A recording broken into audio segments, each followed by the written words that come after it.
Welcome to the concert in memory of Dr. Heinz Horst Deichmann, a great supporter of Ben-Gurion University of the Negev. The BGU Chamber Music Performance course was founded by Professor Ute Deichmann and Mr. Daniel Lachish in September 2009. Prior to this, there was no orchestra at the university, and their idea was to bring classical music to the campus. The course has since been conducted by Daniel Lachish, and this year he teaches 14 groups of 2 to 6 student musicians at different levels of proficiency. This course is special. According to Dani, many of the students had not played their instruments in years and were completely unfamiliar with the world of chamber music. It was not always easy for them to learn or to become accustomed to hearing things differently, almost like learning a new language. This concert is in loving memory of our friend, Dr. Heinz Horst Deichmann of Germany, who was a major partner in the development of BGU. Dr. Deichmann's incredible generosity stemmed from his giving spirit, his deep Christian beliefs, his compassion, and his kindness to his fellow men. His strong commitment to the Jewish people and the state of Israel led him to become a passionate supporter of BGU. Together with his beloved wife, Ruth, Dr. Deichmann was a benefactor of numerous projects covering every aspect of activity at BGU, including such areas as health, as sciences, community outreach, and assistance to needy Bedouin, Arab, and Jewish students. Several buildings on the Marcus campus bear the Deichmann name, including the Deichmann Building for Community Action and the Ruth and Heinz Horst Deichmann Classroom and Computer Lab building, established in 2004 to address the severe lack of classrooms on the Marcus family campus. Dr. Deichmann dedicated his life to improving the lives of others in Africa, India, and Israel. His philanthropy and personal example inspire us all and give us hope for a better future. Heinz loved classical music and was a passionate amateur violinist. He has also supported the course financially until his death on October 2nd, 2014. I know he is with us in spirit today. I'd now like to invite Rivka to address us.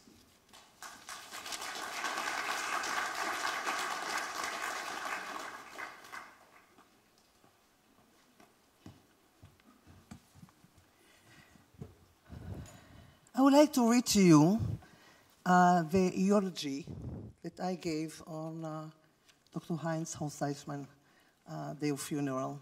I think I will echo some of Steve's words, but I think it's worth reading anyway. Dr. Heinz Horst Deichmann, a giant of a man whom I was privileged to have known and loved and deeply honored to have called him my role model and dear friend. A man who, together with his Ruth, his late wife of more than 50 years, embodied all of the values that I cherish, which is unconditional love, boundless concerns for others, and altruism in its purest forms. Dr. Deichmann was a man who believed that deeds speak louder than words. Soft-spoken in person, but larger than life in his commitment to improving the lives of others. In Africa, India, and Israel, his hands-on involvement ranged from working as a doctor to save the poorest of the poor, to creating a visionary joint Israeli-Palestinian venture to manufacture sandals and shoes. At Ben-Gurion University of the Negev, where he served as the vice chairman of our board of governors for 2 decades, he and Ruth supported a myriad of programs that touched all aspects of faculty and students' life. Their magnificent legacy is physically evident wherever you go on campus.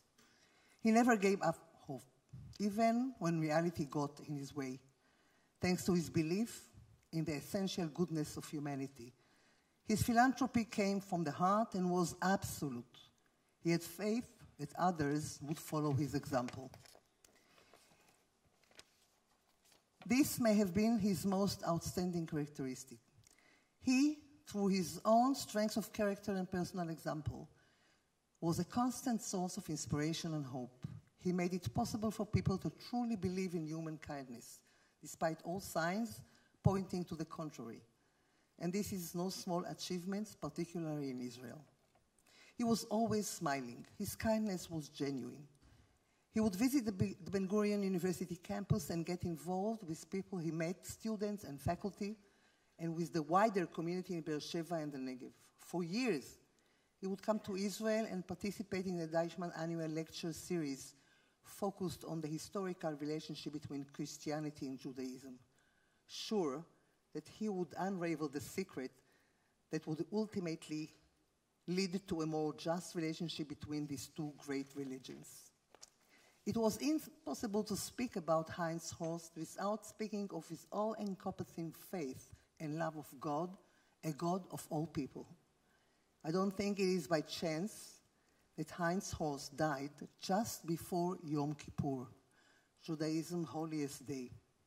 He died in the 10-day period between Rosh Hashanah, the Jewish New Year, and Yom Kippur, the Day of Atonement. This period is called the Yamim Noraim, the days of awe.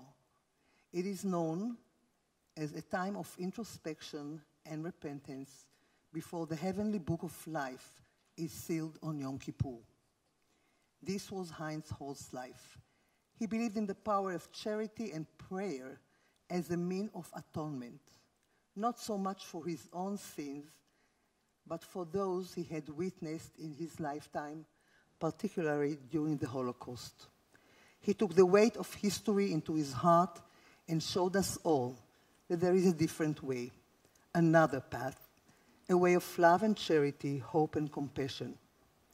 There can be no doubt that Heinz Horst lived his life fully, ethically, and spiritually, a model to us all.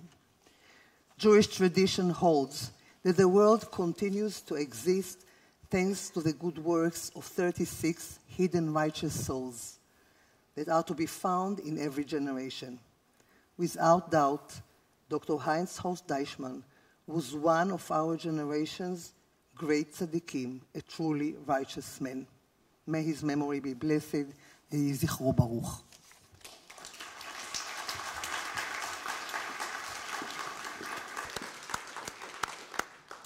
I'd like to invite Dani and Ute and the orchestra come to the...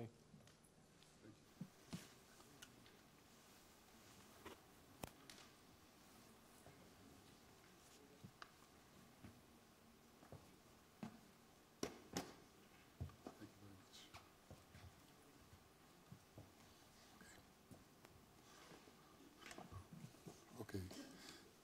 Professor Steve Rosen, Professor Rivka Karmi, members of the Board of Governors, distinguished guests, and dear friends. Thank you, Professor Rosen, for your kind words. We play today in the memory of Heinz Deichmann, who supported the chamber music performance course from the beginning and all along the way. Music was very much the fabric of his life, and I have no doubt that he is here with us today in his spirit. I'm sure that he is very sad that he cannot be with us, not only because of the concert, but okay. In the name of the students, Ute Deichmann and myself, I would like to thank the university and especially Professor Rivka Karmi for the opportunities that have been given to our students to continue to play and make music at a high level in parallel to their academic studies. We will begin with Wind Trio written by Kaspar Kummer, a 19th century German composer. Can you please come? I invite Ella Wozlinski, flute, Tamir Shmilovitz, clarinet, and Itai Rave to stage. Come. Meantime, I wanted just to say a little bit gossip. Ella is the youngest participant in the course, 14 years old, and already studying mathematics at the Open University. We hope that she will continue with us for many years to come. And of course, all of them as well. Okay, Kumer, please enjoy.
Okay, first of all, thank to Ella, Tamir, and Itai for the wonderful music.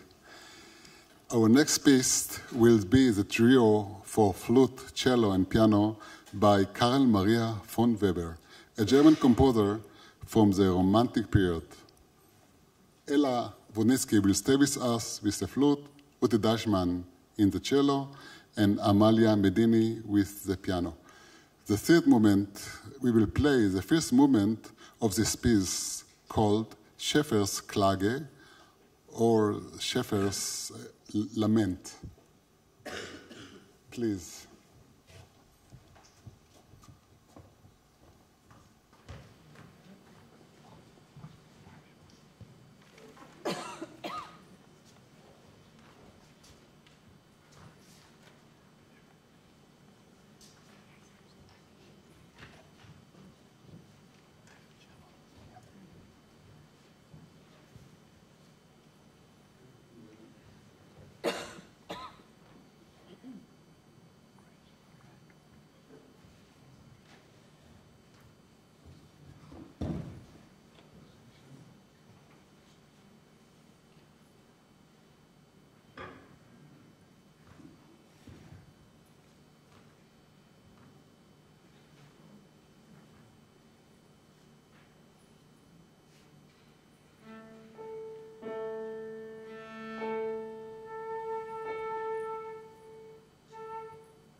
תודה, תודה אוטה, תודה עמליה, תודה אלה. אחרי כל מוזיקה יפה, מגיע עוד מוזיקה יפה. After such a beautiful music, coming another beautiful music and another beautiful music, now we have a very special group, Asil Mahmid, violin, and Aharon Herzog, piano. Will play the first movement of Sonata No. 3 for violin and piano by Edvard Grieg, the famous Norwegian composer from the late Romantic period. This ensemble is a very interesting. Asil is in his first year of medical studies, while Aaron, to our great sorrow, is in his last year of medical studies at the Columbia University program. We wish Asil and Aaron much success on their continued path in the world of medicine and music. Asil and Aaron, please.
First, thanks Asil and Aaron for the dream in the Greek language. Thank you very much. The only way we can go after things like that is to Brahms. We will end our concert with the first and last movement from the Piano Quartet number 2, opus 26, by Johannes Brahms. It will be played by Asil Mahmid, which you know already, Gideon Anholt in the viola, Ute Deichmann in the cello, and Eden Chlamtach in the piano. Apart from Asil, the players are university teachers who love music, and I'm sure you will hear it. You will hear it, and Brahms knows. I'm sure he knows it also.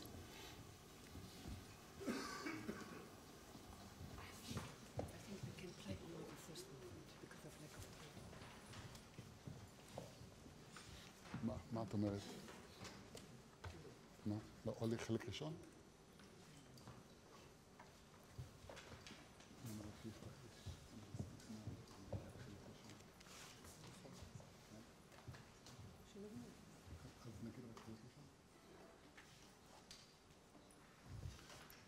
Sorry for us.